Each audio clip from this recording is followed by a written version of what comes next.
Ang programang ito ay rated SPG. Striktong patnubay at gabay ng magulang ang kailangan. Maaaring may masiselang tema, lengguwahe, karahasan, sexual, horror o droga na hindi angkop sa mga bata. Dahil sa mga nakikita ni Giselle ay tuwang-tuwa siya dito sa kanyang anak na si Justine. Dito na nga ay talagang kahit dokumentado at malaki na itong si Justine ay talagang tuwang-tuwa siya dahil first time niya na maging ina at hindi niya ito inaakala na mangyayari sa kanya. Dito na nga ay dinamayan siya ni Lynette kung saan sinabihan siya na kung gusto niyang kumuha ng picture ay pumunta na sila sa loob. Dito na nga nakita at nasaksihan ni Annalyn itong si Justine na may kinakausap na bata at talagang sinabi niya dito na mahal na mahal daw ng ina ang kahit iniwan daw siya ng kanyang nanay ay mahal na mahal pa rin siya daw nito.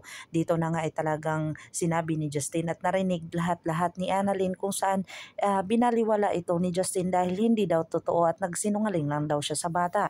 Pero hindi yun ang totoo, ay talagang mapapatawad ni Justine ang kanyang ina dahil sa porsigido at hindi niya ito kayang baliwalain dahil mahal na mahal niya ito kahit na sinabi dito ng kanyang ina na talagang Tita Giselle daw siya, pero ito ngang si Justine ay talagang hindi pwedeng magtanim ng galit dito sa loob kung saan sa labas ay naipapakita niya ang kanyang katapang-tapangan pero sa deep inside ni Justine ay talagang napatawad niya na ang kanyang ina.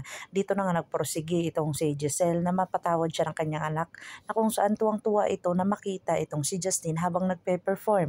Dito na nga ikinagulat ni Justine ang kanyang nakikita kung saan nandoon si Giselle at talagang sinisi niya itong si Annalyn. Pero si Giselle ay talagang sumentro or talagang sinabi niya dito sa kanyang anak na hindi daw kasalanan ni Annalyn dahil siya ang may kasalanan kaya aalis na lang daw siya, pero pinigilan siya ni Justine para magstay muna doon pero pakiusap niya lang na wag siyang lumapit dito sa kanya.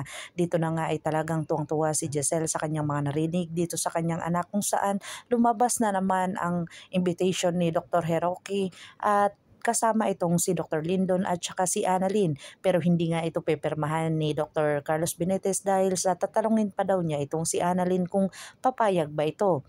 Dito na magsasama itong si Dr. Lyndon at saka si Annalyn at isasama niya ang kanyang ina dito sa Japan. Dito na matutunghayan ni Annalyn ang lahat ng mga ginagawa ni Moira kung saan may kasabwat na naman itong si Dr. Carlos Benitez at saka si Moira na kikitain niya doon sa Japan dahil nakabakasyon itong si Moira.